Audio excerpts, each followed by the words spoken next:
Hello guys, so break ko ngayon, first time, hindi naman first time pero break ko ngayon. So hindi ako kumakain usually ng pag break, pero nagutom kasi natulog lang ako buong araw. Meron ako nito protein bar, tapos buti na lang hindi, well, you know what, dito sa US, merong daylight saving time. So, kaninang 1 AM, 2 AM, bumalik yung oras namin ng 1 AM. So, we have to stay another hour. Sa halip na 12 hours, yung duty namin today, naging 13 hours na siya, which is a little bit frustrating kasi, syempre, gustong-gusto ko na rin umuwi. So, sa halip na 4 o'clock na ngayon, 3 o'clock pala. Kasi nga, bumalik yung oras.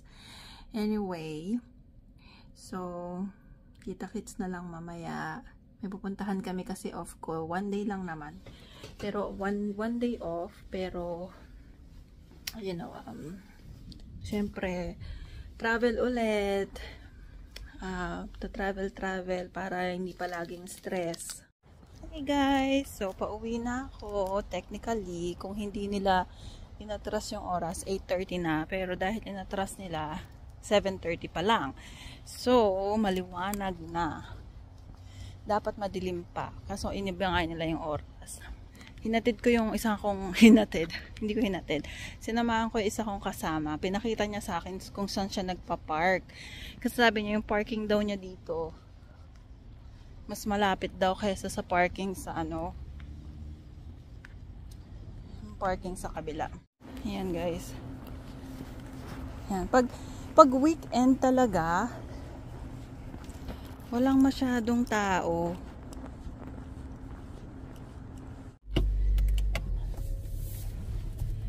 Ayan. Uuwi na tayo. Okay? Drive safe. Safe talaga no?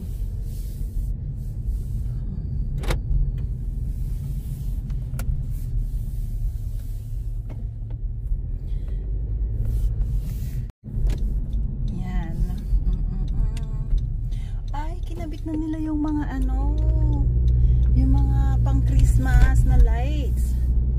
Kasi pag dito kinakabit nila yung malalaking Christmas lights. Pag kunan ko nga, maganda kaya yung mga Christmas lights nila. Pag off ko guys, talagang namamasyal kami. Kasi kasi stressful na, diba? Stressful na sa job. Stressful na sa work, so kailangan mag-unwind. So, kaya every time na off ako sa weekend, lagi kaming umaalis ni Phil. It's either pupunta kami sa waterfalls or pupunta kami sa mga antique store, yung mga lumang yung mga lumang, mahilig kami sa mga ganun, sa mga antique stores. Tapos yun, ganun lang ginagawa namin every time na off sa weekend. Kasi work ka lang ng work, tapos wala ka namang outlet, diba? So, sa amin, dahil stressful ang work ko, stressful din ang work ni Phil, so mas magandang once in a while, kahit weekdays, namamasyal kami. Ang maganda dito sa lugar namin guys, malapit siya sa lahat, malapit siya sa waterfalls, maraming waterfalls dito sa amin. Tapos, malapit din, hindi ko naman masasabing malapit sa beach. Medyo malayo siya actually. Kasi, di ba malayo, kailangan namin mag-drive all day. Pero, at least kung gusto namin pumunta, mag-adjust ko lang yung schedule ko. Tapos, yun, sa weekend. Tapos, Friday ng gabi, alis kami, uwi ng Sunday morning. Ayan guys, tingnan nyo dito, pag Sunday, hindi masyadong marami ang sasakyan.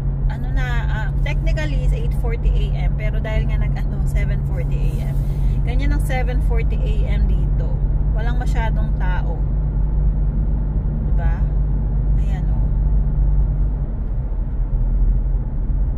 Alam ko sa Pilipinas pag Sunday, mga nagsisimba, ganyan, diba? Mga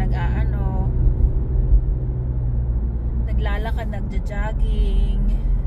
Ayan. Dito, pag Sunday, ganito. Matok lang ako. Matutulog na lang yata ako sa daan. So, we're going somewhere. We're going because it's my off and it's Sunday. So, punta kami somewhere. But, it's not like this. Okay, let me just... Yun. So, pupunta kami sa waterfalls. Ilang oras? How many hours? It's like 2 hours. 2 hours. So, tingnan natin kung maganda yung waterfalls na to. And hindi naman masyadong malamig today. So, nag-daylight saving, diba? So, 10:40 na talaga, but it's only 9:40 kasi nag-back. Is it forward? They forward. No, fall back. Nag-fall back sila. Buti na lang may kasama akong coach. You just want to drink it? Yes, just a matcha smoothie. Yan, syempre mag-stop over muna tayo sa inuman para... Good morning, Mark speaking. We're here to get started for you today. Hi, can I get a... Unfortunately, we are out of bacon and cheddar on the English muffin. We do have it on the croissant, though. croissant? How about the regular on a bagel? Yeah, We don't have the bacon and cheddar on a bagel. Oh, okay. The only sandwiches we have. School to. School siya na may dormitory. Pero yung sa school niya, meron siyang waterfalls. Yan, ang ganda, diba? Yan. Yan. School, college school. Tapos magbabayad ka kung pumunta ka sa waterfalls. Kaso, hindi naman kami pupunta doon ngayon. Ano lang kami, stopover lang. Yan. Yan ang school dito. Isa sa mga school.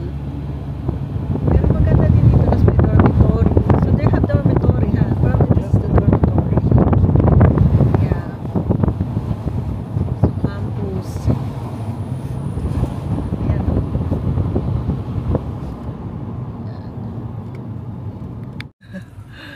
Ayan. Oh, so there's a ceremony.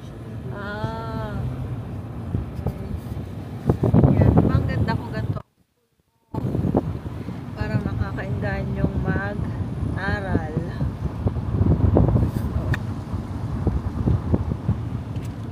Yan. Okay. Yan. What? Yeah. Cool. Yan o. Malaki siya actually. Hanggang doon pa sa dulo. Parang ito yung student center. Yan. Yan ang nandun. School din yan. Ruin mo ganyan ang school mo. Ganda, diba?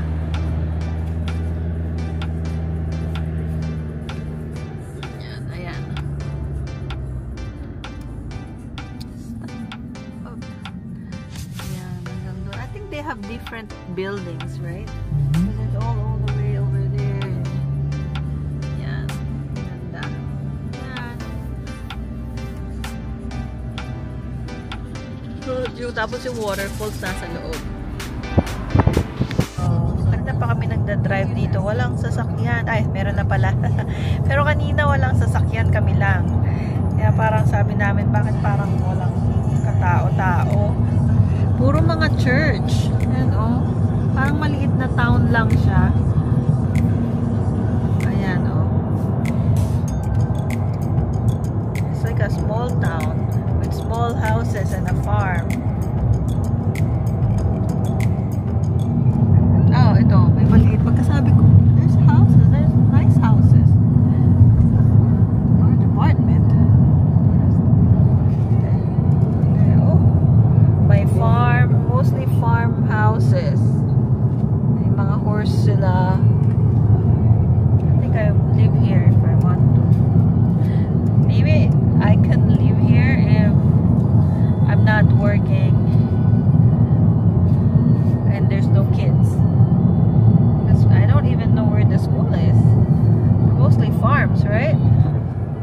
Mostly farm. Maganda naman siya. Ayan, oh. Inaayos naman nila. Kaso, ano, parang sobra naman farm. Parang walang katao-tao. May farm pero walang tao. Siguro nasa church pa sila. There's no people.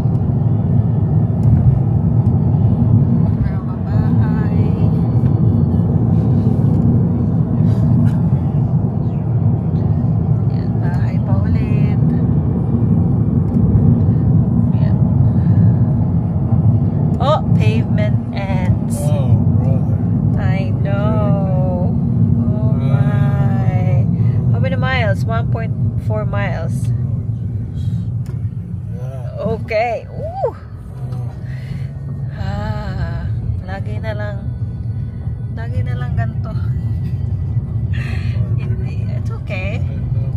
Now, we've been to a lot of places where there's no, it's like no, the pave, you know. Good thing we didn't bring the other car. Yeah. Well, my mom's not gonna work anymore, so oh my, it's a small, Yeah, it's a tiny road. tiny road. Look at that, meron pang lag dyan. So mag-iingat ka kasi hindi mo makikita kung may kasalubong, lalo na yung mga truck. Bibilis na lang magpatakbo, right? The trucks, ayan o, na hindi na siya ano, may mga bahay pa naman. Yan, it's not bad. Yeah, it's not a bad road. Yeah. It probably was, like it's flat.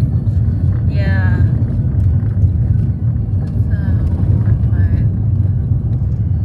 Yeah. So, ganyan siya. Medyo ano pa dito? Curvy. Yan. Grabe.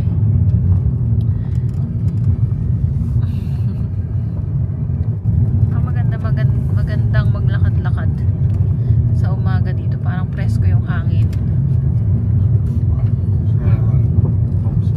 Yeah, the other one has a lot of rocks, remember? Yeah.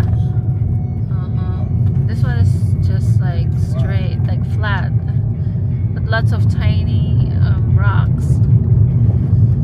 Yeah, ganyan siya. The other hall, so wala siyang bathroom, tsaka wala siyang ano, designated bathroom. Tapos masukal siya. Hindi siya katulad ng iba na merong, you know that they have like the information or something. Yeah, ganyan lang siya. Pero maraming puno. Yan. I know, I see. Those are bumblebees or honeybees? Sabi, no overnight parkings. Daming honeybees sa ano eh. See? Trail. The falls, so pwedeng mag-hike, bawal horse, bawal ang bike. So, yan. Ewan ko kung magano kalayo yung ano. So, iba yung ano niya dito, no? Hindi siya masyadong mapuno katulad. It seems like the trees are not big. They're just small. Maybe they logged the whole area, because these are like secondary growth trees. Yeah. Third. Ah. These trees are probably like 5. It's like a baby years trees. old. Yeah. Like, meron pang mga ano. So they're probably 10 years old. Parang mas, ano na siya. What's this?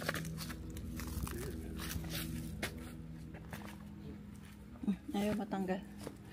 We should have went. Yan. Parang malapit lang yung ano, yung falls. Hindi siya masyadong malayo. Konti lang yung hiking niya. Hindi katulad nung iba na ano, ganda. Hindi, maganda naman siya.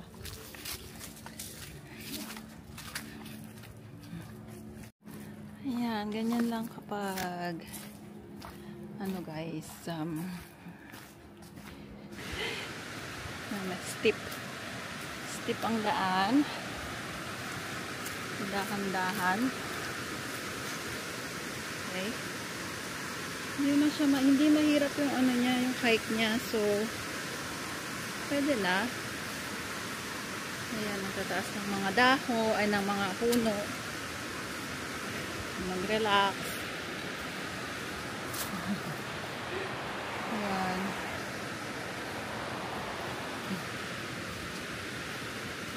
Medyo madaming tao guys.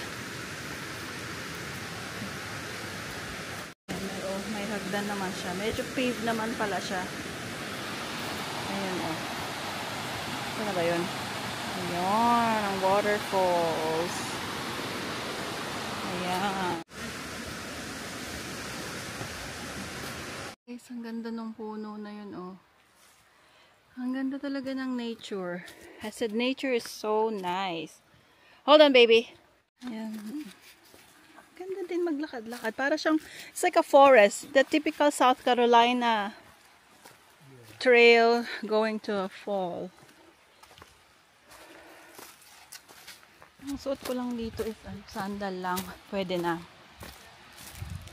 Hindi naman masyadong ano. Ayan. Ano ba kayo? Team City o Team Nature? Parang naaalala ko to sa ano eh. Sa mga probinsya.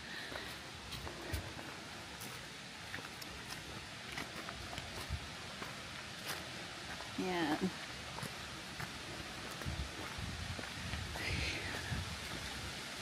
Mas gusto ko talaga sa ano, sa nature. Mas napifeel mo siya. So ingat-ingat kasi mabato.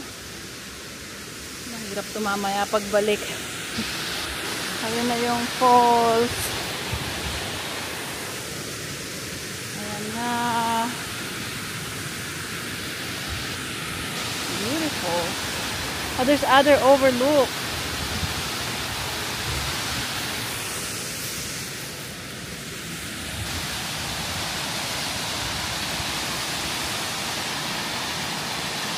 Pala, meron doon kanina, meron din dito.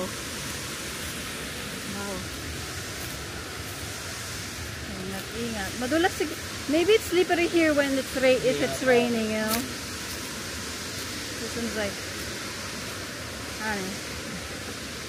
they said go more, right? Okay, let's go.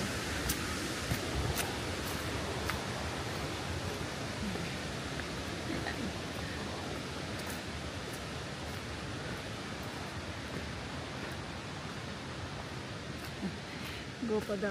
Sana yung asawa. Hindi mo na ako mangyayat. Kaya ako. Nag-stop over siya dun sa overlook. Tapos, kasi may mga tao sa likod. Siyempre, ayoko nagkukumpulan sa isang lugar. So, yeah, oo. Naku po, ano ba to? Oh my God. Look at that. Look at that.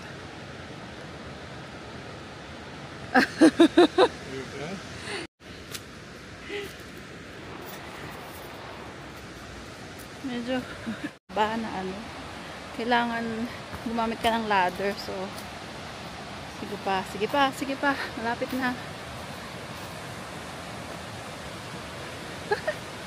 Nakakatuwa naman guys, ang ganda, tingnan nyo.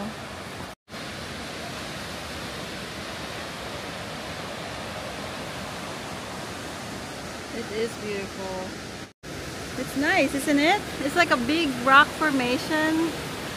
Like that. Tapos may falls pa siya sa taas, actually. Oh, comes down there, too. Yeah. That's true. It's beautiful.